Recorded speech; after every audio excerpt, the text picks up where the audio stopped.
This is an unusual video for me. If you don't know me, my name is Heather, and I run a small handmade business called Lemon Tree Corner, where I make purses and bags and project bags for makers like you. But this video, what we're going to talk about is what it's like to get a colonoscopy.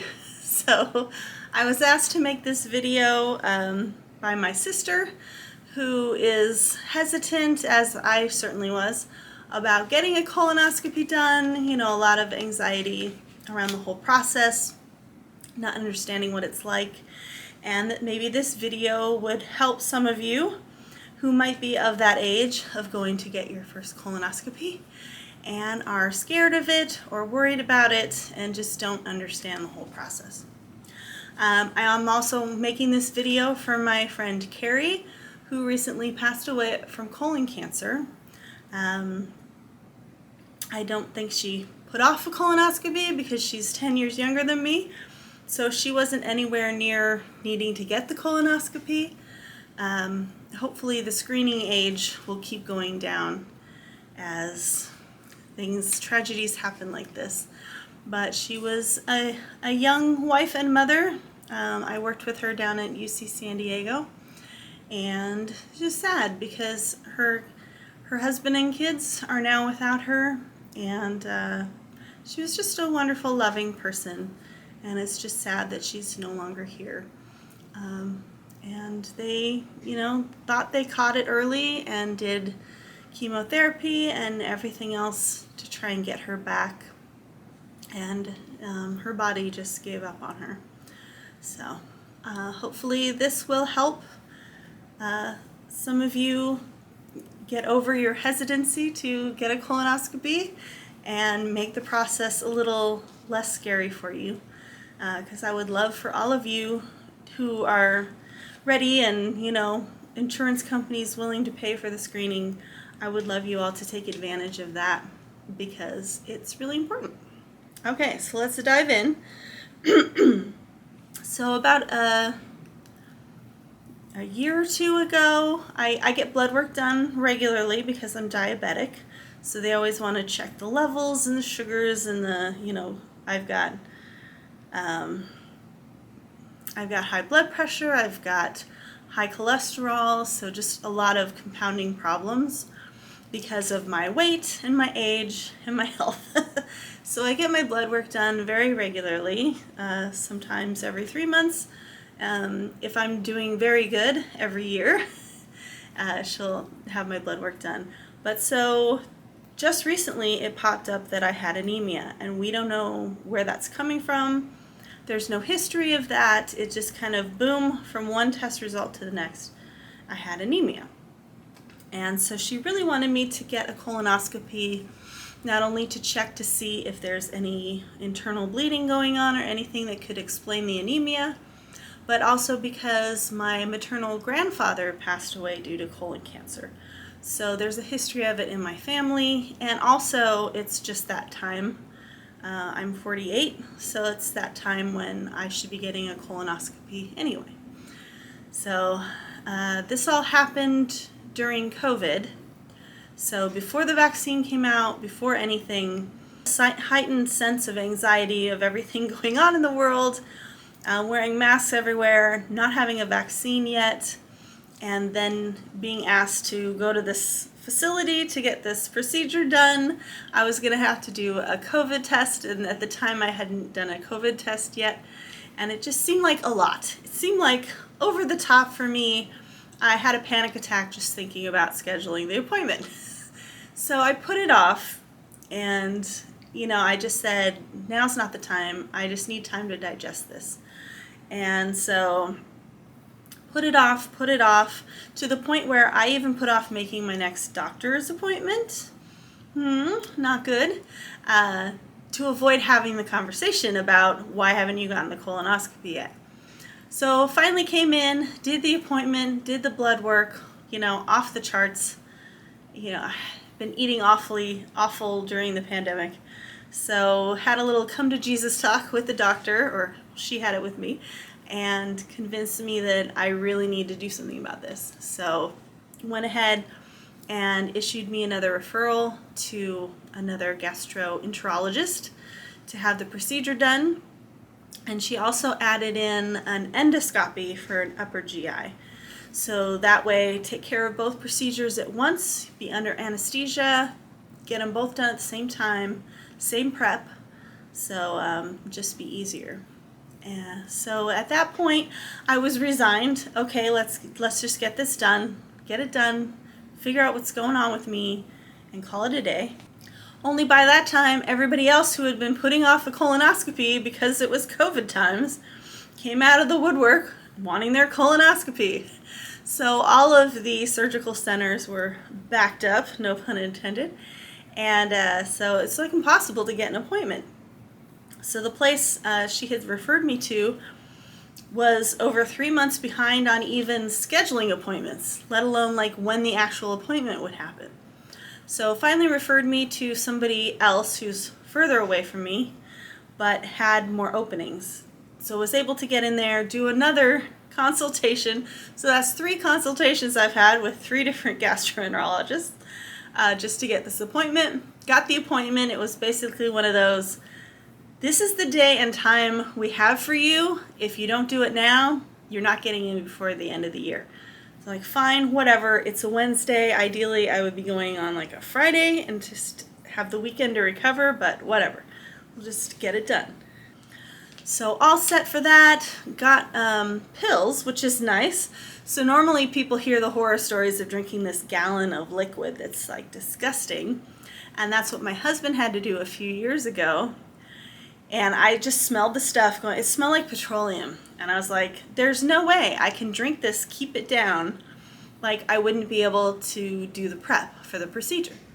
So talking to my doctor, he said, there's pills now. You can pay a little bit extra because insurance doesn't cover the pills.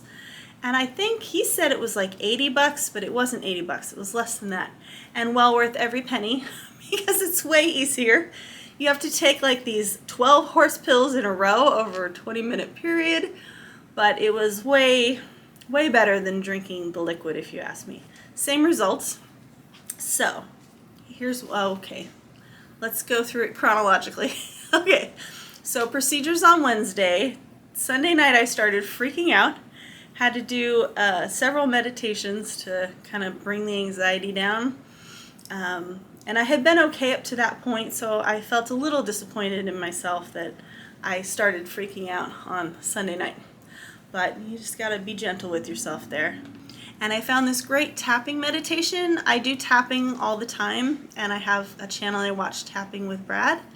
And I'll link the video below because I was looking for like a very specific topic, right?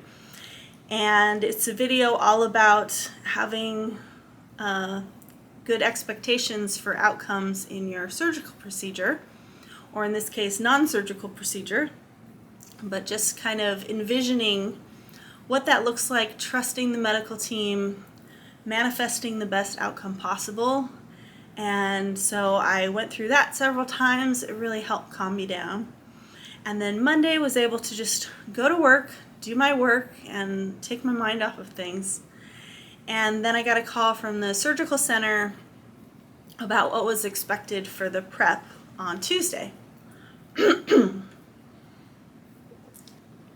And that's when I first heard that I couldn't eat anything on Tuesday at all. I thought since my appointment was at noon, I'd at least be able to like eat real food up until noon. So I was planning on eating a good breakfast, you know, having an early lunch, and then starting on the fasting. No, they wanted me to fast from the moment I woke up in the morning. So what I did was I said, I'm having my coffee, bitches. So I had my coffee with my creamer, which you're not supposed to do when you're fasting, but I went ahead and did it because I knew it was like the one thing that was going to get me through the day. So had the coffee with the creamer early in the morning and then nothing. So you can have liquids all day, things that aren't red or blue or purple.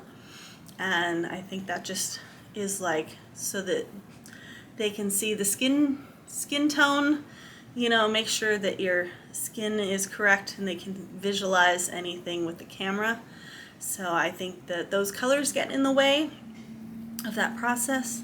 So you can have clear liquids, clear colored Gatorade, clear colored juice, seltzer water, Sprite, anything like that. Iced tea, you can have tea and coffee just without cream. So lots of options in addition to chicken broth and beef broth. So you can get the calories and the protein and the sugar that you need to get through the day.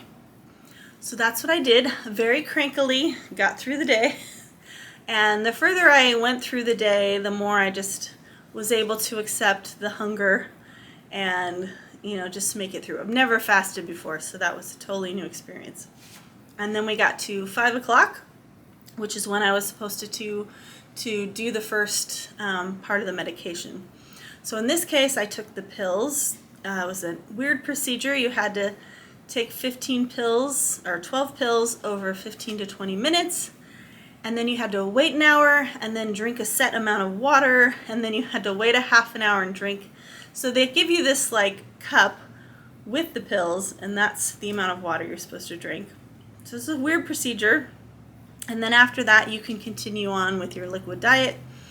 And then the next morning, you're supposed to take the second dose. So woke up super early to take the second dose, and then the surgical center said I couldn't drink anything. I couldn't even drink water after 7 o'clock. So that was really hard because you're getting dehydrated from all the pooping that you have to do, and you just want to drink something. And I drink lots of water throughout the day anyway, so that was the hardest part for me, is I can't drink any water. You know what I mean? Speaking of which, take a sip of water. It's making me thirsty just thinking about it. So basically what the medication does is it makes you poop. So you're just cleaning out the entire system. And that's the hardest part because you're getting muscle cramping and it's very uncomfortable, and you're pretty much might as well set up camp on the toilet with a tablet watching TV if you really want to. And then you just have to be careful wiping that you're not ruining the skin. A lot of chafing and pain from that. And so after the morning dose, I went ahead and took a nap because I didn't sleep very well the night before. Had to wake up at 5:30 to take the second dose of the prep and more pooping. So, and of course that's the day they chose to turn off the power to our neighborhood because they were replacing a utility pole. So I had the stress of that along with all of this. Didn't have the air conditioning, at least it wasn't a really hot day, so that's good. And had to worry about the dogs being home without air conditioning or power while we were gone the whole time, but it all turned out okay. So woke up from my nap and was feeling anxious, so I did the tapping meditation again and just refreshed that in my mind, calmed myself down, because I figured the calmer I can keep my body, the easier the whole day is going to be. I mean, I knew it was going to be stressful, but I'm making it more stressful with my anxiety, and that there's things I can do to tame that anxiety. Okay, so we drove over to the center, and they had a sign on the door that my husband couldn't wait in the waiting room, which was kind of disappointing, so he had to wait in the car the whole time. Had to put in a cough drop. I'm talking too much. So at this point, starting to really get nervous, sitting in the waiting room, waiting, thinking, if they don't call me soon, you get this thing going. I'm gonna fall apart here. So finally called my name, took me back, and so this is how the experience went. They take you into a little curtained off area in your rolly bed and get you all situated, take your vitals, kind of go over the procedure. Wanted me to give a urine sample, which I was like, if you wanted a urine sample, you should have let me have water after 7 o'clock this morning. So managed to get a little bit out for them. And then they go over all of your medications and when you last took your medications and all of your prescriptions. And then they have you get changed into your gown. And they even had a heated blanket, which was nice. So a nice heated blanket to put over you, which instantly made me feel better. And everybody there was super nice and sweet and kind of talking to me and calming me down. So that was really the best outcome I could have asked for. So they kind of talked me through what was going to happen in the room and who was going to be in the room and all that kind of stuff. So I really felt comfortable.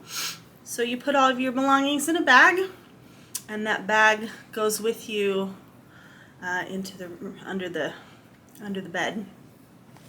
And then they wheel you in the bed over to the procedure room.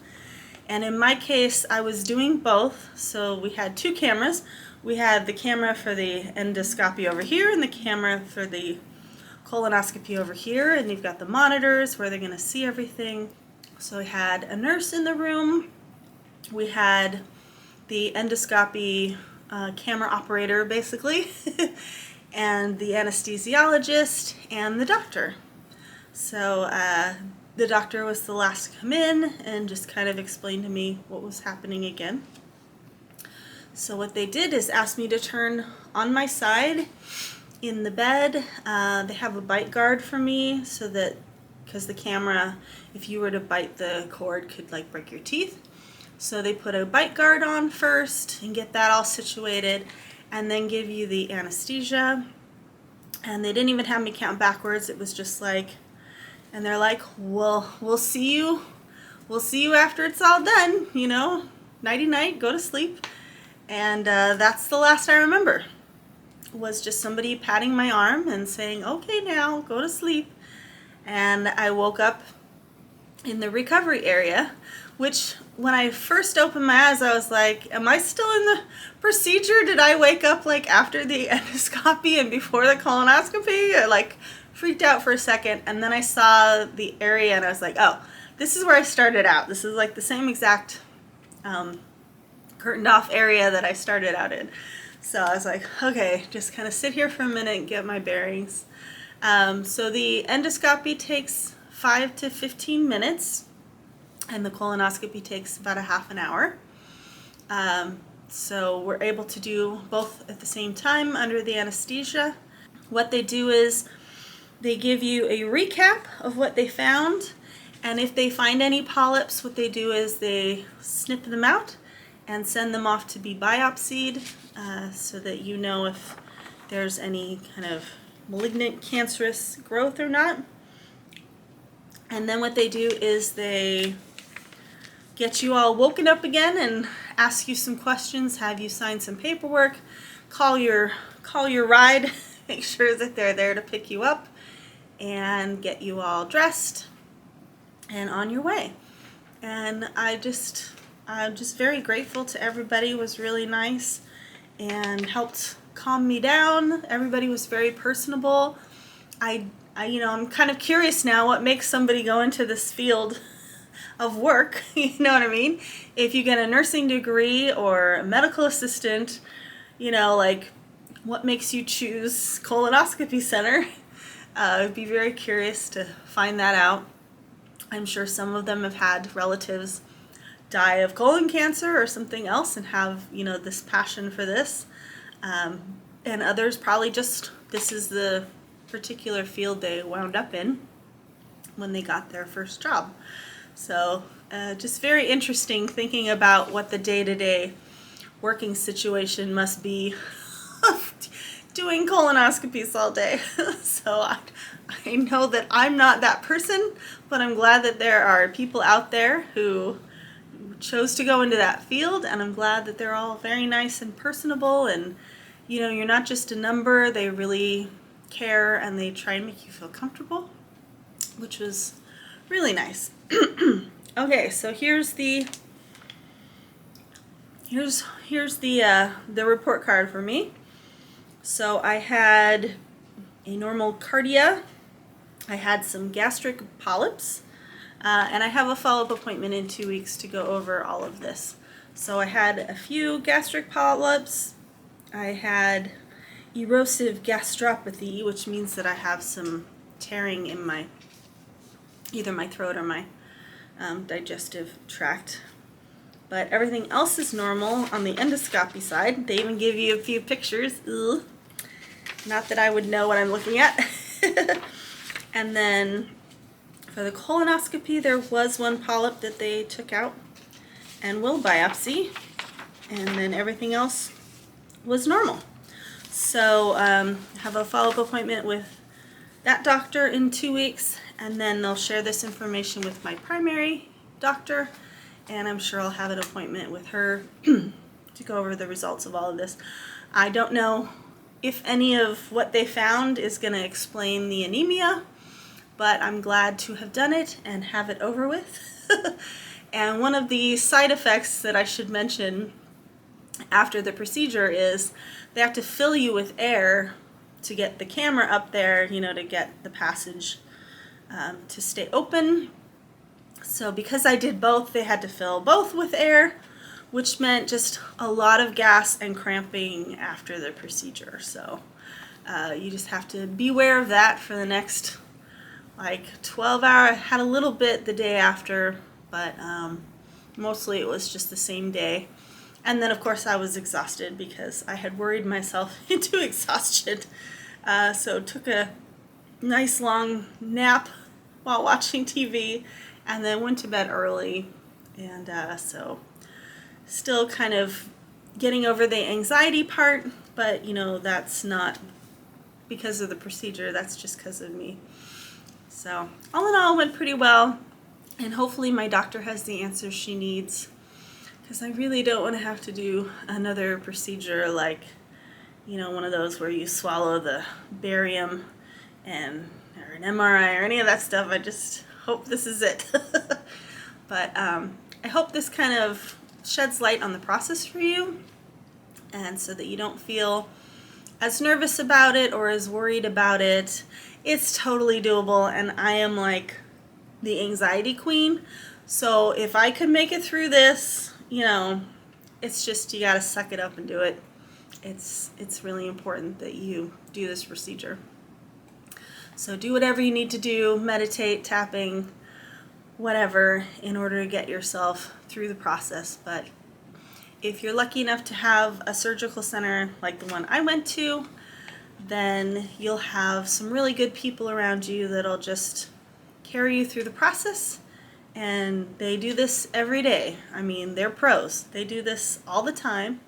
So you can trust that they know what they're doing and can take care of you, you know, and just hand yourself over to your medical team to do the procedure. And other than that, hopefully you have a support system, somebody that can kind of hold your hand as you're mumbling and grumbling about being hungry or being on the toilet all night, and somebody who will take you out for a meal afterwards. Now, the one thing I wanted was like In-N-Out. I wanted a hamburger right after the procedure, but of course you're filled with air and, you know, you've got that bloating for the rest of the day. So you're better off, like my sister said, doing the fasting backwards. So just adding in foods little by little, having something very mild for dinner after that, and it's not like overeating because you didn't eat all day, because everything's kind of in a weird place now. It's shrunken and bloated at the same time, so you have to give your body time to recover. So I hope that that helps, and that that kind of walks you through the process, and that you feel more comfortable when your time comes to do the procedure, that you will all go ahead and sign up for it and not put it off for what turned out to be a year and a half like I did. You know, it's better to know what's going on in your body as soon as possible to catch anything that might be happening. Because it's always better to know than to not know and wish that you had gotten that year and a half back, you know what I mean? And it was a year and a half of worrying for me and having it hang over my head that I didn't necessarily need to do. So if I had just done it right away. So that's my advice to you. Have any of you had a colonoscopy?